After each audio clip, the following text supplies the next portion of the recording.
to feel that power in our bodies. I think everyone senses or suspects that there's an untapped potential in the human body.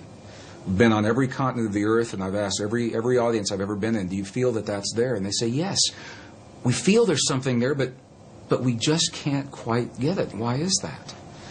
So we have a feeling that there's more to us, but we rely on a written validation in a 5,000-year-old text or a scientific study to tell us that it's true.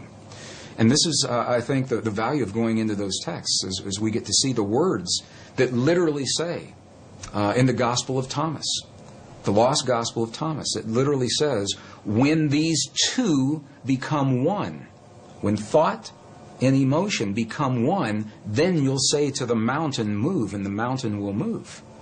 And I used to think that that was a metaphor.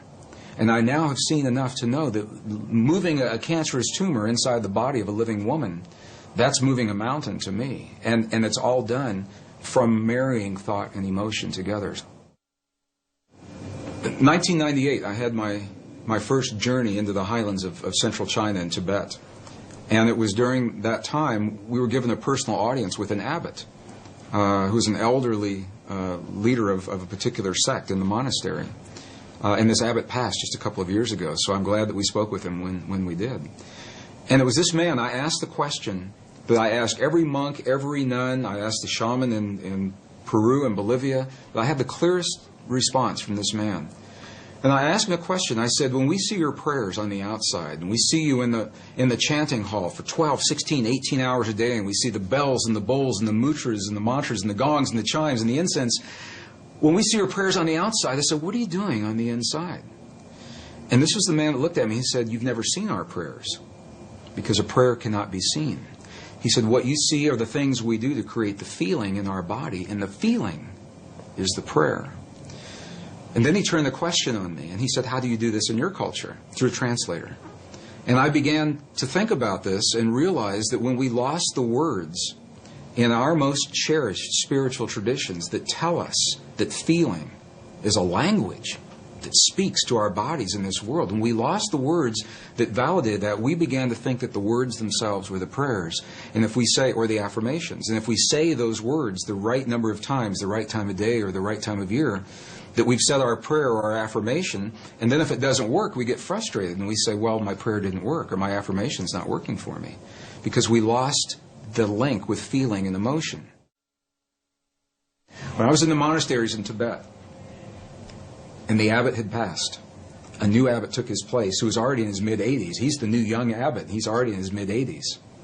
And I asked him a question, and this was in 2005. We just went back.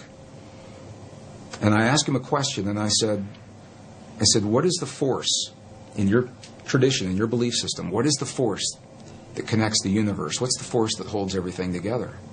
And through the translator, he answered me with one word.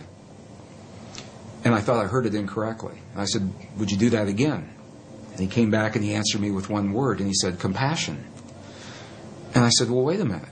I said, is compassion a force that holds everything together, or is it a feeling that we experience in our bodies? And he said, yes. And that was very powerful for me to understand that, because it says that we have the ability to feel in our bodies the stuff that holds this universe together.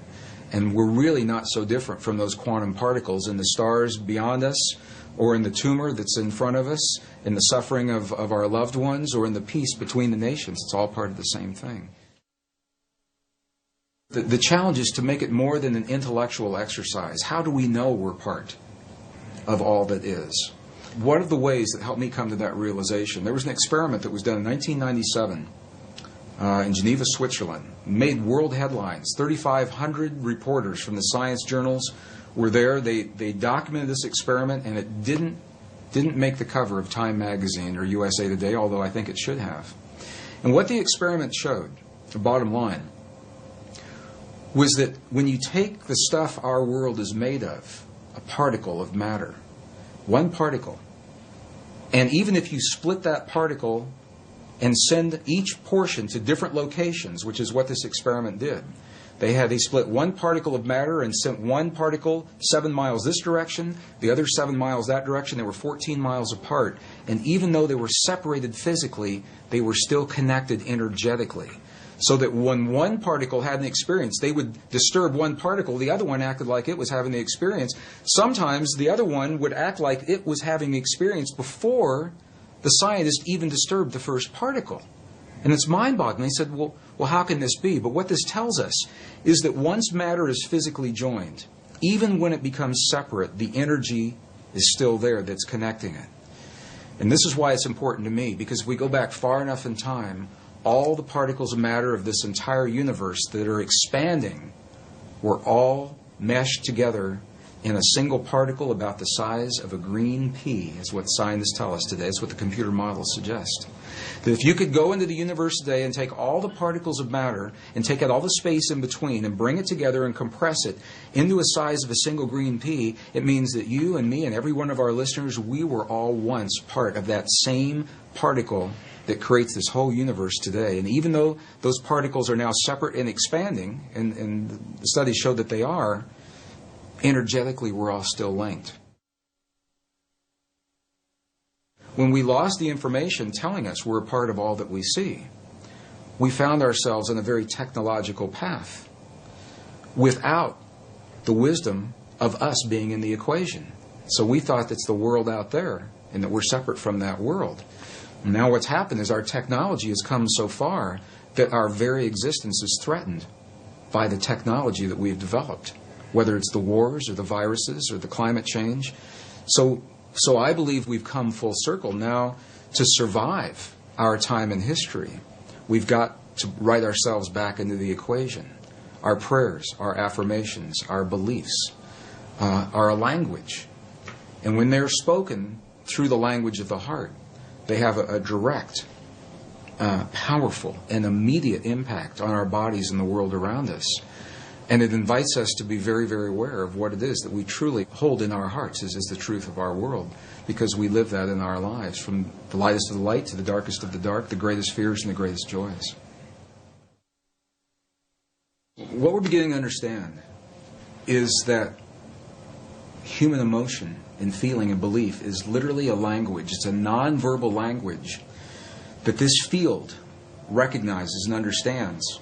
And the field works in what we call real time. It doesn't know about a few minutes from now. So if you say in your affirmation, 20 minutes from now, I'd like for my perfect mate to manifest for me now, it doesn't know about 20 minutes from now. It is a real-time application. And this is why the key, and this is what the ancients say, and this is what the monks and the nuns tell us real-time today. They say to be very specific about what it is that we're choosing to have in our lives, because what we're doing, and it helps if we understand this, what we're doing is in the world of quantum possibility, in the soup, the nebulous soup of all possibilities, what we're doing is we're isolating, we're locking one into place. And if we're not specific about what that possibility is, then how can the field be specific about what it is that it gives to us? Whatever it takes to get us to the point where we can transcend the limits, the laws of physics and biology as we've known them in the past. We have a power within us that transcends those laws, that we're more than our mistakes, that we're more than the suffering, we're more than the limits that we believed in the past. And that is where I say, wow, that really inspires me.